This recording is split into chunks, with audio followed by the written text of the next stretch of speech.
محمد کا نام یہاں آیا. محمد کا نام سورہ احزاب میں آیا ہے. ما كان محمد ابا احد من رجالكم ولكن رسول الله وخاتم النبيين. سورہ محمد پڑھیے, اس میں بھی محمد کا لفظ آیا ہے, بما نزل على محمد.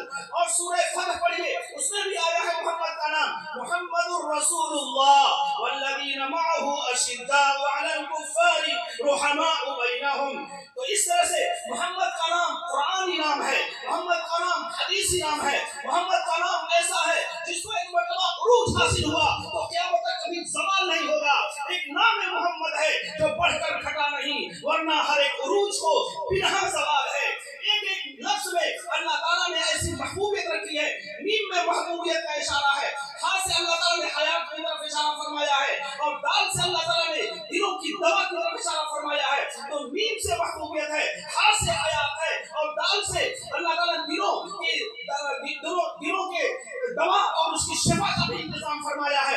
اس وجہ سے جو کلمہ آپ دہرائیں گے لا الہ الا اللہ محمد الرسول اللہ, یہ کلمہ آپ کو تاریکی سے نکال کر روشنی کی طرف لائے گا, شرک سے نکال کر بھلائی کی طرف لائے گا, بدعت سے نکال کر سنت کی طرف لائے گا, شر سے نکال کر خیر کی طرف لائے گا, ظلمات سے نکال کر حسنات کی طرف لائے گا. تو اسلام میں عظمت ہی عظمت ہے, خیر ہی خیر ہے, بھلائی ہی بھلائی ہے. میرے بزرگوں, میں عرض کر رہا تھا کہ جو نام رکھا گیا, رکھا تو عبد المطلب نے, لیکن اللہ تعالیٰ کی طرف ان کے دل پر یہ القاء ہوا, پھر یہ نام بن گیا. لہذا آج کے جلسے کا اس حوالے سے پیغام یہ ہے کہ ہمارے گھروں میں بچیوں کا نام, بچوں کا نام, اور خواتین کا نام, بڑوں کا نام, چھوٹوں کا نام, بوڑھوں کا نام, نوجوانوں کا نام, ادھے عمروں کا نام, تمام لوگوں کے نام شریعت اور سنت کے مطابق ہونے چاہیے. کوئی نام صرف فیشن کے طور پر اور گوگل اور موبائل کو دے کر نہ رکھے گئے, بلکہ ہمیشہ اپنے بڑوں اور اپنی عظمتوں کا خیال رکھتے ہوئے نام رکھے جائیں تو اس کی برکتیں بھی ہمیں حاصل ہوگی. الاسماء تنزل من السماء, یاد رکھیے یہ نام جو ہے آسمان سے نازل ہوتے ہیں. اچھے نام ہیں وہ آسمان سے نازل ہوئے ہیں, اور خراب نام ہے تو پھر ان کی نحوستیں بھی سامنے آتی ہیں. میں عرض کر رہا تھا کہ 8 سال کی عمر تھی, عبد المطلب کا انتقال ہو گیا اور ابو طالب میرا ہوئے. ابو طالب اس زمانے میں شام کے سفر پر جا رہے تھے. اس زمانے میں لوگ 2 سفر کرتے تھے, ایک یمن کا اور ایک شام کا. اسی کا تذکرہ اللہ تعالیٰ نے فرمایا ہے, لِإِلَافِ قُرَيْشٍ إِلَافِهِمْ رِحْلَةَ الشِّتَاءِ وَالصَّيْفِ. ایک جاڑے کا سفر ہوتا تھا اور ایک گرمی کا سفر ہوتا تھا. اللہ کے رسول صلی اللہ علیہ وسلم نے 8 سال کی عمر میں اور ایک قول کے مطابق 12 سال کی عمر میں ابو طالب کے ساتھ شام کا سفر کیا. شام کا سفر آپ نے 2 بار کیا, یمن کا سفر آپ نے 2 بار کیا, بحرین کا سفر آپ نے 1 بار کیا. مکے سے شام کی جو مسافت ہے وہ 2300 کلومیٹر ہے, اور اگر مکے سے یمن کی جو مسافت ہے وہ 1000 سے زائد کلومیٹر ہے, اور مکے سے بحرین کی جو مسافت ہے وہ 1300 کلومیٹر ہے. اس کا مطلب یہ ہوا کہ نبوت سے پہلے اللہ تعالیٰ نے آپ کو ایسے مراحل سے گزارے کہ آپ امت کی قیادت کرنی ہے, لہذا تمام حالات سے واقف ہو گئے. ایک مرتبہ بحرین کا وقت آیا رسول پاک علیہ السلام کے پاس, تو آپ نے فرمایا میں بحرین جا چکا ہوں, وہاں کے گلیوں سے, وہاں کے کوچوں سے, وہاں کے گوشے سے اور کونے سے واقف ہوں. مجھے اس سلسلے میں کوئی اجنبیت اور ناواقفیت کا احساس نہیں ہے. تو آپ نے اپنی زندگی میں 4 سفر کیے. ایک سفر تو ہی ابو طالب کے ساتھ کیا, دوسرا سفر آپ نے نبوت سے پہلے کی بات میں کر رہا ہوں, نبوت سے پہلے دوسرا سفر آپ نے کیا 24 سال کی عمر میں. حضرت خدیجہ کے غلام تھے میسرہ, ان کے خدیجہ کے مال کو لے کر میسرہ کے ساتھ آپ شام گئے, اور وہاں آپ نے تجارت کی, وہاں آپ نے اس عمل میں اپنے بہتری کا مظاہرہ کیا, جس کا نتیجہ یہ ہوا کہ بہت اچھے انداز میں واپس آئے, اور اتنی منفعت ہوئی, اتنا فائدہ ہوا کہ خدیجہ کے سامنے دونوں باتیں سامنے آئی. میسرہ نے آ کر جناب محمد رسول اللہ صلی اللہ علیہ وسلم کے اخلاق کا, ان کی عادات کا, ان کے اطوار کا, ان کے شب و روز کا, ان کی چلت پھرت کا, ان کے اچھے نظام کا تذکرہ کیا. اس سے خدیجہ متاثر ہوئی. اور دوسرا معاملہ یہ تھا کہ مال تجارت میں خوب فائدہ ہوا تھا, اس سے خدیجہ متاثر ہوئی. چنانچہ 25 سال کی عمر میں حضرت خدیجہ سے آپ کا نکاح ہوا, اور خطبہ ابو طالب نے پڑھا, پیغام حضرت حمزہ نے دیا. اس طرح سے 25 سال کی عمر میں ایک اہم کام جو زندگی کے حوالے سے مکمل ہوا. یہ بات آپ کے ذہن میں رہنی چاہیے کہ یمن کا ایک شخص آیا تھا, مکہ مکرمہ میں وہ تجارت کر رہا تھا، کپڑے بیچ رہا تھا۔ مکے میں ایک شخص تھا، اس کا نام تھا عاص بن وائل، اس نے کپڑے خریدے اور اس شخص کو پیسے نہیں دیے۔ وہ بیچارہ در در کی ٹھوکر کھاتا ہوا مارا مارا پھر رہا تھا اور وہ کہہ رہا تھا کہ اے کاش میری کوئی مدد کرتا۔ ایسے موقع پر 3 افراد تیار ہوئے، فضل ابن حارث، فضل ابن وضاعہ، فضل ابن فضالہ، یہ تینوں اشخاص جمع ہوئے عبداللہ ابن جدعان کے گھر میں، اور جناب محمد رسول اللہ بھی اس مجلس میں شریک تھے، اور یہ طے کیا گیا کہ مکے کی سرزمین پر کسی ظلم کو، کسی ستم کو، کسی پریشانی کو انگیز نہیں کیا جائے گا، اور جو بھی ایسا کرے گا اس کی کلائی موڑ دی جائے گی، اس کے ہاتھ کو زیر کر دیا جائے گا۔ یہ وہ ایسا معاہدہ تھا جس کو حلف الفضول کے نام سے جانتے ہیں، کیونکہ فضل کے نام سے 3 افراد اس میں شریک ہوئے تھے، اس وجہ سے آپ صلی اللہ علیہ وسلم کی موجودگی میں اس کا نام حلف الفضول رکھا گیا۔ جناب محمد رسول اللہ صلی اللہ علیہ وسلم کی عمر 35 سال کی ہوئی تو اس موقع پر حجر اسود کے رکھنے کا مسئلہ پیش آیا۔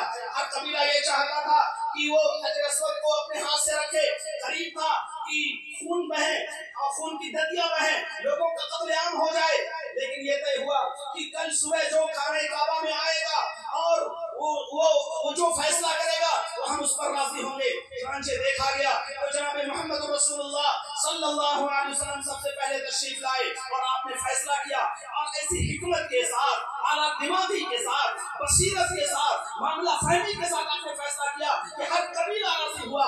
آپ نے چادر منگائی، اپنے ہاتھ سے اس نے حجر اسود کو رکھا، پھر ہر قبیلے کے ایک سردار کو بلایا کہ اس کے کونے کو پکڑ لے، پھر اس جگہ پر لے گئے جہاں حجر اسود کو رکھنا تھا۔ اس طرح سے آپ نے اس معاملے کو آسانی سے حل فرمایا۔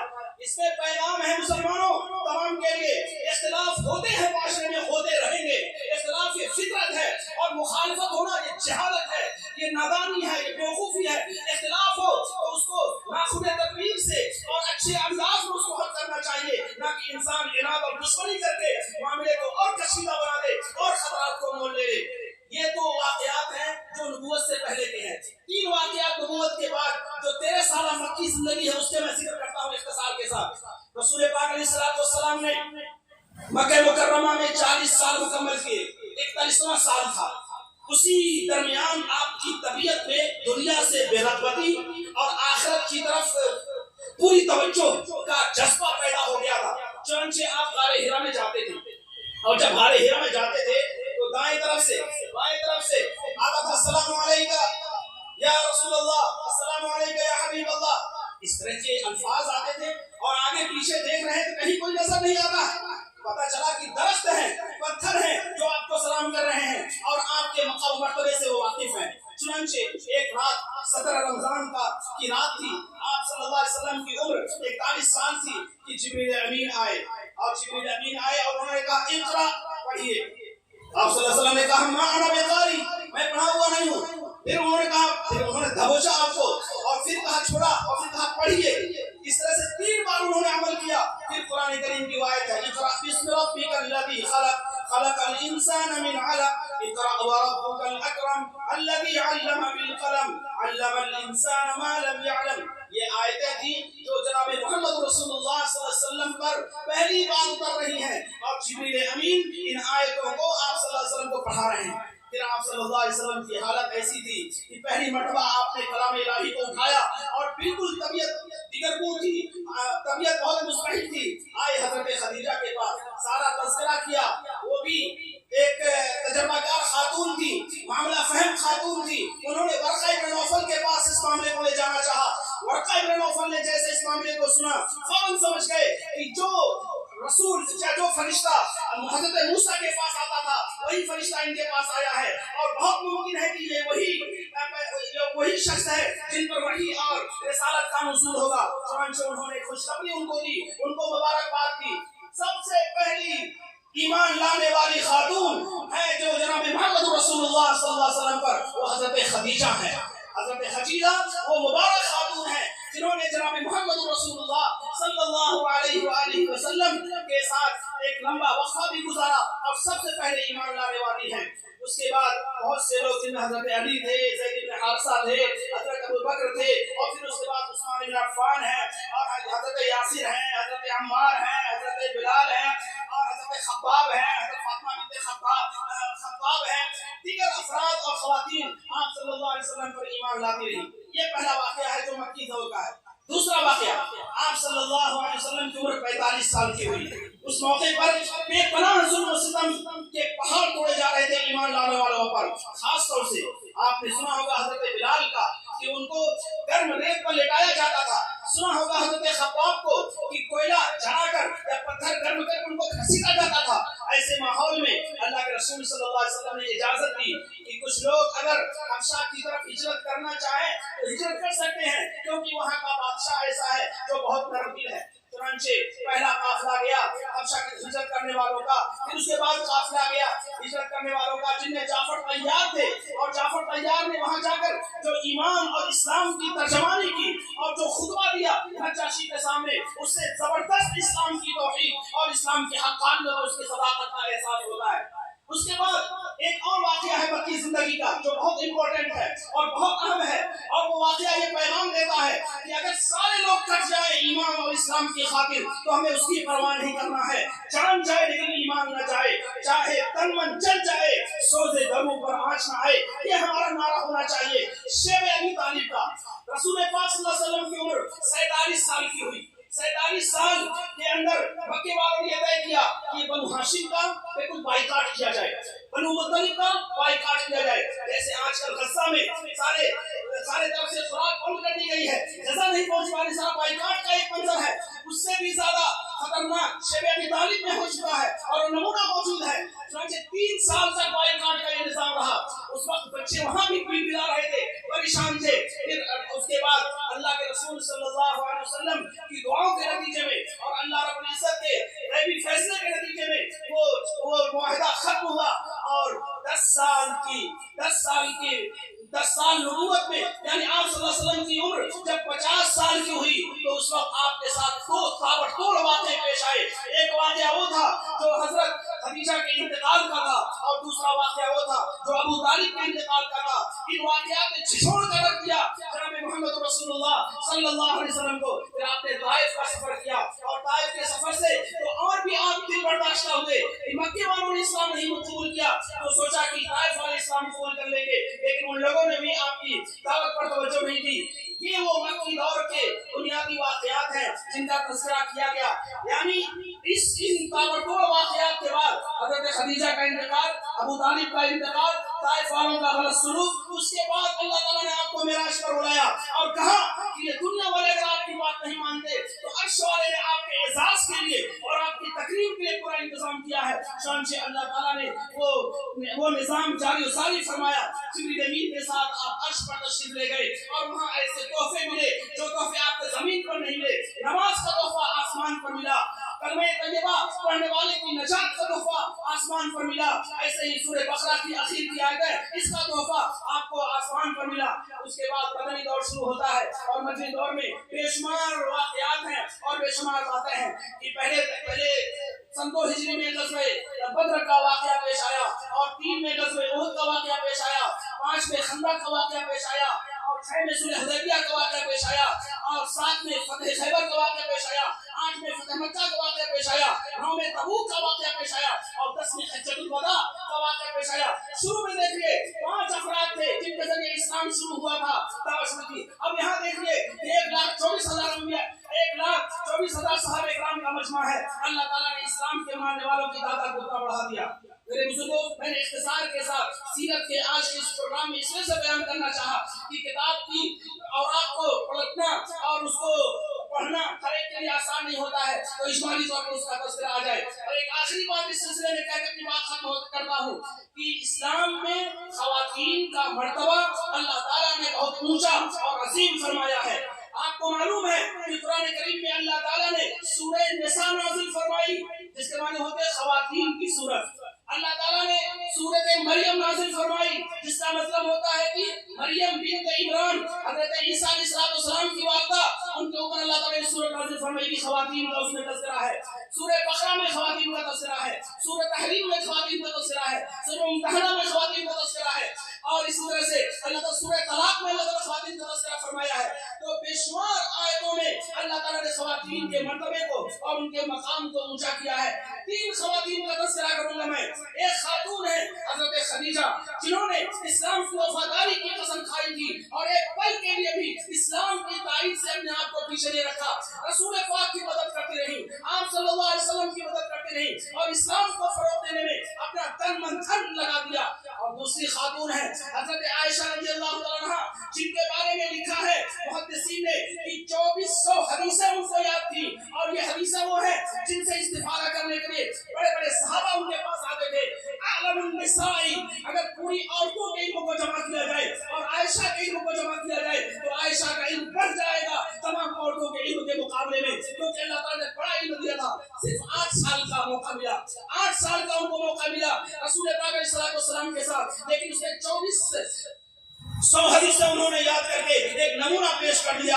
اور ایک اور خاتون ہے جن کا نام ہے حضرت فاطمہ رضی اللہ تعالیٰ عنہا. ان کا جو واقعہ مشہور ہے آپ کے علم میں ہے کہ وہ چکی چلانے کی وجہ سے، آٹا پیسنے کی وجہ سے ان کے ہاتھ میں گھٹے پڑ گئے تھے. تو ایسے موقع پر کچھ خادم آئے، کچھ نوکر آئے، کچھ باقیاں آئیں، آپ صلی اللہ علیہ وسلم کی خدمت پیغام بھجوایا، لیکن آپ صلی اللہ علیہ وسلم نے اس کو منظور نہیں کیا اور کہا کہ فاطمہ میں نے تمہارے لیے ایسی چیز رکھی ہے جو تمہیں دنیا میں فائدہ دے گی اور آخرت میں فائدہ دے گی. وہ یہ ہے کہ 33 مرتبہ سبحان اللہ، 33 مرتبہ الحمدللہ اور 24 مرتبہ اللہ اکبر. یہ تسبیح فاطمی ہے. یہ خواتین اگر اس کا ورد رکھیں، کھانے میں مطلب گھر میں رہتے ہوئے، جھاڑو دیتے ہوئے بھی، برتن صاف کرتے ہوئے بھی، یا اور گھر میں رہتے ہوئے بھی اگر اس کا ورد رکھیں تو یہ کام بھی ہو جائیں گے اور عبادت بھی ہو جائے گی. یہ تسبیح فاطمی ہے اور صحیح حدیثوں سے ثابت ہے. اس سے پتہ چلتا ہے کہ ہم اگر اس کا ورد رکھیں گے تو اللہ رب العزت ہمارے لیے خیر کے فیصلے فرمائیں گے،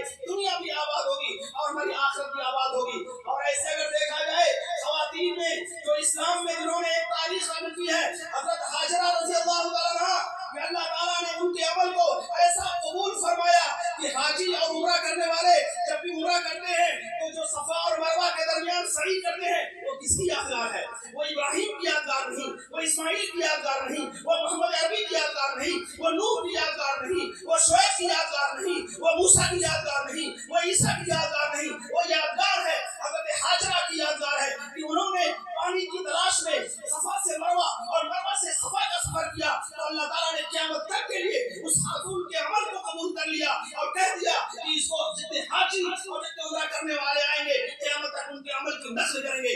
تو میرے بزرگوں، خواتین بھی اچھا عمل کریں تو اللہ تعالیٰ ان کے عمل کو لاسوال اور لاسانی اور لافانی بنایا کرتے ہیں، اور مرد بھی عمل کریں تو اللہ تعالیٰ ان کے عمل کو لاسوال اور لافانی بناتے ہیں. قرآن کریم کی 2 آیتیں میں نے پڑھی تھی، ان کا ترجمہ کر کے اپنی بات ختم کرتا ہوں. اللہ تعالیٰ فرماتا ہے والذی بعث فی الامیین رسولا منہم یتلو علیہم آیاتہ ویزکیہم ویعلمہم الکتاب والحکمہ وإن كانوا من قبل لفی ضلال مبین. وہی اللہ ہے جس نے امیوں میں انہی میں سے ایک رسول بھیجا جو ان پر قرآن کی آیتیں پڑھ کر سناتا ہے اور ان کی دل کی مچھائی کرتا ہے، صفائی کرتا ہے اور ان کو کتاب کی اور سنت کی تعلیم دیتا ہے. اور اس سے پہلے وہ شدید گمراہی میں تھے، کھلی ہوئی گمراہی میں تھے. دوسری آیت میں نے پڑھی تھی سورہ حجرات کی. اللہ تعالیٰ فرماتا ہے یا ایھا الناس، اے لوگو چاہے مرد ہو یا عورت، انا خلقناکم من ذکر و انثی، ہم نے تم کو ایک مرد اور ایک عورت سے پیدا کیا. حضرت آدم سے، حضرت حوا سے تمہارا وجود بخشا. وجعلناکم شعوبا وقبائل، اور ہم نے تم کو ٹرائبس میں، قبیلوں میں، خاندانوں میں، برادریوں میں تقسیم کیا ہے. لتعارفوا، for introduction, no for proud. Allah تعالیٰ نے تعارف کے لیے تقسیم کیا ہے، یہ فخر کے لیے تقسیم نہیں کیا ہے. یہ سید ہے اور یہ انصاری ہے، یہ شیخ ہے، یہ فلاں ہے، یہ فلاں ہے. صرف تعارف کے لیے، انٹروڈکشن کے لیے اللہ نے تقسیم کیا ہے. محمد عربی نے حجۃ الوداع کے اسٹیج سے یہ پیغام دیا تھا لا فخر لعربی علی عجمی ولا لعجمی علی عربی ولا لاحمر علی اسود ولا لاسود علی احمر الا بالتقوى. آج کے اسٹیج سے عظیم میں یہ پیغام دیتا ہوں کہ اللہ کا تقوی ہوگا، خوف ہوگا، وہی ہمارے لیے نجات کا ذریعہ ہے، اس کے علاوہ کوئی چیز ہمیں نجات نہیں دے سکتی ہے۔ ان اکرمکم عند اللہ اتقاکم، سب سے معزز شخص وہ ہے جو تقوی والا ہو۔ ان اللہ علیم خبیر، اللہ تعالیٰ بہت باخبر ہے اور بہت جاننے والے ہیں۔ وآخر دعوانا ان الحمدللہ رب العالمین۔